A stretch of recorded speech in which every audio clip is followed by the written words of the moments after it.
இன்னைக்கு நம்ம கிச்சனில் சூப்பர் அண்ட் டேஸ்டியான பாட்டி காலத்து ரெசிபி எண்ணெய் புட்டு எப்படி செய்கிறேன்னு சொல்லி தான் பார்க்க போகிறோம். மென்மையான புட்டு மேலே தேங்காய் பாலை ஊற்றி கொதிக்க வச்சு கைகளால் கிளறி சாப்பிடும்போது அந்த பாட்டியோட நினைவுகள் கண்ணுக்கு முன்னாடியே வந்து போகும்.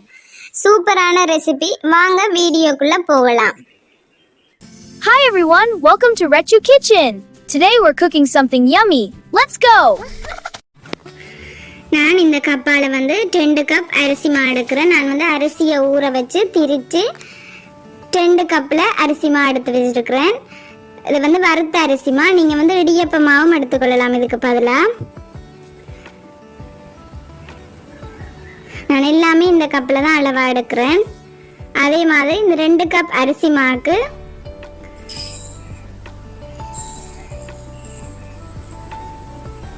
1 கப் உளுந்து எடுக்கிறேன். அதாவது நீங்கள் முழு உளுந்தா எடுத்தாலும் ஓகே, அப்படி இல்லாடி வெள்ளை உளுந்து எடுங்க. நான் இன்றைக்கி உளுத்தம் பருப்பு தான் எடுத்துருக்கிறேன். ஒன்றும் பாதியமாக உடைச்சா உளுத்தம் பருப்பு எடுத்துருக்கிறேன். 2 கப் அரிசி மாவுக்கு 1 கப் உளுந்து எடுத்துருக்கிறேன். நீங்கள் முழு கருப்பு உளுந்தும் எடுங்க. அப்படி இல்லை அப்படின்னா உங்களுக்கு வெள்ளை உளுந்து கிடைக்குமெண்டா வெள்ளை உளுந்து எடுத்துக்கொள்ளுங்க. நான் இன்றைக்கி உளுத்தம் பருப்பு தான் எடுக்கிறேன். சூப்பர் அண்ட் ஹெல்த்தியான ஒரு ஆரோக்கியமான சாப்பாடு மார்னிங் பிரேக்ஃபாஸ்ட்டுக்கு சூப்பராகவே இருக்கும். ஃபஸ்ட்டுக்கு நாங்கள் உளுந்தை வறுத்து அதுக்கு பிறகு அரைச்சி எடுக்கணும். அதனால் உளுந்தை நல்லா வாசம் வரும் வரைக்கும் வறுத்தெடுங்க. சட்டியை நல்லா சூடாக்கிட்டு சட்டியை நல்லா மீடியம் ஃப்ளேமில் வச்சு உளுந்தை நல்லா வறுத்தெடுங்க. உங்களுக்கு வறுக்கும் போதே தெரியும், ஒரு சில உளுந்து நிறம் மாறி வரும் பாருங்க. அந்த ஒரு சில உளுத்தம் பருப்பு ஒரு ப்ரௌன் கலருக்கு வரும். அந்த டைமில் நீங்கள் அடுப்பை ஆஃப் பண்ணிங்கன்னா ஓகே. வறுக்கும் போதே உங்களுக்கு நல்ல வாசம் வரும். சூப்பரான ஹெல்த்தியான ஒரு பிரேக்ஃபாஸ்ட். கட்டாயம் ட்ரை பண்ணி பார்த்துட்டு எப்படி இருக்குன்னு சொல்லி கமெண்டில் சொல்லுங்கள். கைவிடாமல் வறுத்து கொண்டுருங்க. என்னென்னு சொன்னால் சில வேளை அடியால் கருத்து மேலால் இதை முருகாமல் இருக்கும். அதனால் கைவிடாமல் நல்லா வருங்க. ஒரு 5லிருந்து 10 நிமிஷம் வறுத்தீங்கன்னு சொன்னால் காணும்.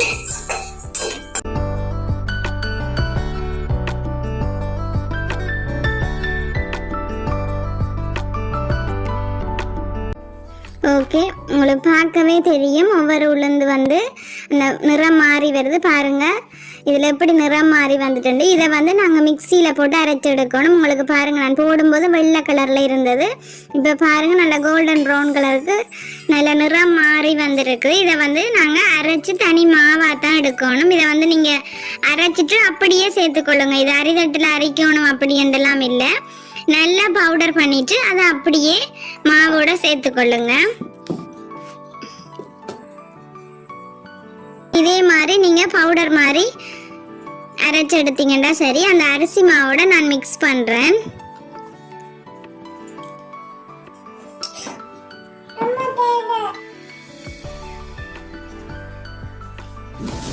நான் இதில் சுடுதண்ணி கை பொறுக்கிற சூட்டில் எடுத்துருக்கிறேன்.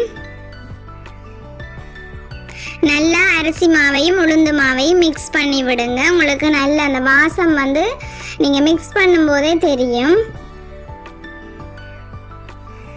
முதல்ல நான் இந்த புட்டுக்கு தேவையான உப்பு தான் சேர்க்கிறேன். அதனால் கொஞ்சமாக உப்பு தேவையான அளவு சேர்த்துக்கொள்ளுங்க. நான் அந்த பவுலில் குழைக்கலான்னு சொல்லி ஒரு பெரிய பாத்திரத்தில் எடுத்து கொஞ்சம் கொஞ்சமாக தண்ணி உடனே ஊற்றிடக்கூடாது. கொஞ்சம் கொஞ்சமாக கையால் தெளித்து பிசைஞ்சு எடுத்துக்கொள்ளுங்க.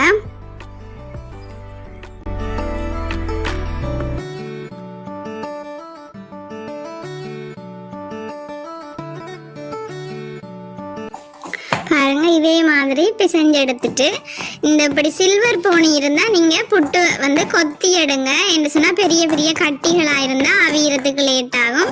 நல்ல கொஞ்சம் கட்டியல் சின்னனாகிறதுக்காக நல்லா அந்த நீட்டு சில்வர் போனியால் நல்லா கொத்தி எடுங்க. பிடிச்சி விட்டால் மா நல்லா அந்த பிடி கொழுக்கட்டை பதத்துக்கு இருக்கணும். பிறகு உதுத்து விட்டால் நல்லா புட்டு பதத்துக்கு வந்துடும். பாருங்க, இப்படி வந்துடும். அகலம் கட்டி இல்லாமல் கொஞ்சம் கொஞ்சமாக நல்லா பிசைஞ்சு எடுத்துக்கொள்ளுங்க. இதை நான் ஸ்டீமரில் வச்சு தான் வேக வைக்க போகிறேன். ஒரு வெள்ளை கொட்டன் துணி எடுத்துட்டு அதில் இந்த மாவை கலந்து ஒரு 5லிருந்து 10 நிமிஷம் வேக விடணும். உங்களுக்கு இது அவிய விடும்போதே வீடு முழுக்க வாசமாக தான் இருக்கும். அந்த உளுந்துட வாசம் செமையாக இருக்கும். கண்டிப்பாக ட்ரை பண்ணி பாருங்க. அவிஞ்சு வந்தோன்னா அந்த நிறம் எல்லாம் மாறி சூப்பர் ஒரு டேஸ்டியான ஒரு எண்ணெய் புட்டு வந்து ரெடி ஆயிரும். இனி வாங்க நான் ஸ்டீமரில் வச்சு அவிய விட்டுட்டு இனி உங்களுக்கு எப்படி பால் எடுக்கிறேன்னு சொல்லி காட்டுறேன். இது வந்து இவ்வளோ மாவுக்கும் வந்து நான் 1/2 கப் தேங்காய் தான் எடுத்திருக்கேன். அதாவது 1/2 தேங்காய் எடுத்துருக்கிறேன். அதே மாதிரி 1 கப் சுகர் எடுத்துருக்கிறேன். ஒரு 5 ஏலக்காய் எடுத்துருக்கிறேன். அதை வந்து கொஞ்சம் ஏலக்காயும் கொஞ்சமாக சீனி சேர்த்து அதை நான் பவுடர் பண்ணி எடுக்க போகிறேன்.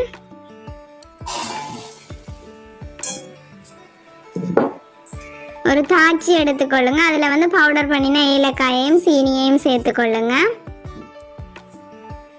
அதோட வந்து எடுத்து வச்சிருக்கிற 1 கப் சீனியையும் சேர்த்துக்கொள்ளுங்க. சுகர் வந்து நீங்கள் நிறைய சாப்பிடுவீங்கன்னு சொன்னால் நிறையவே சேர்த்துக்கொள்ளலாம். பட் நான் வந்து கொஞ்சமாக தான் சேர்க்கிறேன் அளவா. இந்த மிக்ஸி கப்பில் வந்து தேங்காயை அரைச்சி எடுக்கணும்.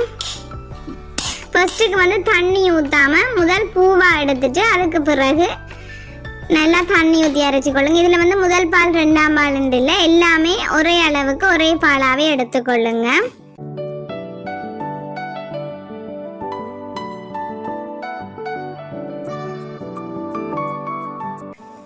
இந்த எடுத்த தேங்காய் பாலை சீனியோட மிக்ஸ் பண்ணிக்கொள்ளுவோம். இனி இந்த தேங்காய் பாலை புளிஞ்சு நல்ல தனி பாலாக எடுத்துக்கொள்ளுவோம்.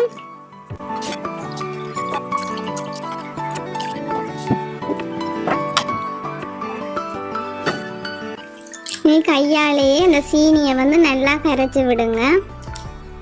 நீ வந்து சட்டியை அடுப்பில் வச்சுட்டு அடுப்பை மீடியம் ஃப்ளேமில் வச்சு இந்த தேங்காய் பாலை வந்து நல்லா மிக்ஸ் பண்ணி விடுங்க. அந்த பால் வந்து நல்லா கொதிச்சு வரணும். இந்த இனிப்புக்கு தேவையான உப்பு வந்து கொஞ்சமாக அந்த ஸ்வீட்னஸ் எடுத்து காட்டுறதுக்காக கொஞ்சமாக தூள் உப்பு சேர்க்கிறேன். பாருங்க, இந்த புட்டு வந்து நான் வேக வைக்கும்போது எப்படி நிறத்தில் இருந்து நல்ல நிறமாக அவிஞ்சு வந்துட்டுது. அதை வந்து இந்த கொதிச்சு வர தேங்காய் பாலில் சேர்த்துட்டு நல்லா மிக்ஸ் பண்ணி விடுங்க. நீங்கள் அடுப்பு ஆஃப் பண்ணினா தான் அது நல்லா இறுகி வரும். அதனால் நல்லா மிக்ஸ் பண்ணி விடுங்க. இந்த புட்டும் தேங்காய் பாலும் வந்து நல்லா ஒன்று சேர்ந்து நல்ல ஒரு கருப்பு கலரில் வரும். உங்களுக்கு செம டேஸ்டியான ஒரு எண்ணெய் புட்டு வந்து ரெடி ஆயிட்டு. ஸ்ரீலங்காவில் கடற்கரை சைட்டில் இந்த சாப்பாடு மார்னிங்கில் எல்லா வீட்லேயுமே பொதுவாக செய்கிறது. பட் வெளியிடங்களில் இது தெரியாது. அதனால் கண்டிப்பாக ட்ரை பண்ணி பார்த்துட்டு எப்படி இருக்குன்னு சொல்லுங்கள். எங்களோட ஊரில் என்ன புட்டுன்னு சொல்லுவாங்க, உங்களோட ஊரில் என்ன சாப்பாடு, இதுக்கு என்ன பேருன்னு சொல்லி தெரிஞ்சவங்க கமெண்ட் பண்ணுங்க. பாருங்க, இப்படி மிக்ஸ் பண்ணி கொண்டிருக்க நல்லா திரண்டு கட்டியாக வரும். அடுப்பை நல்லா குறைச்சி வச்சுக்கொள்ளுங்க. பாருங்க, இப்படி இறுகி வருதுன்னு சொல்லி நீங்கள் நல்லா ஆற நல்லா இறுகி வந்துடும். சூப்பரான எண்ணெய் புட்டு வந்து ரெடி ஆயிட்டு.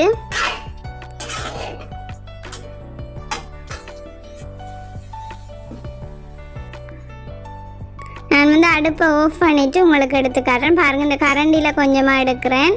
எவ்வளோ ஒரு இந்த க்ரீமி கன்சிஸ்டன்ஸில் இருக்குது. பட் இது வந்து நல்லா இறுகி வரும்போது உங்களுக்கு வந்து நல்லா கட்டியாக வரும். பாருங்கள், நான் ஆற விட்டு கோப்பையில் போட்டுட்டு உங்களுக்கு காட்டுறேன். பாருங்கள், இப்படி புட்டு பதத்துக்கு இருக்குன்னு சொல்லி சூப்பர் அண்ட் டேஸ்டியான எண்ணெய் புட்டு ரெடி ஆயிட்டு. இந்த வீடியோ பிடிச்சிருந்தா லைக் பண்ணுங்கள், கமெண்ட் பண்ணுங்கள், ஷேர் பண்ணுங்கள்.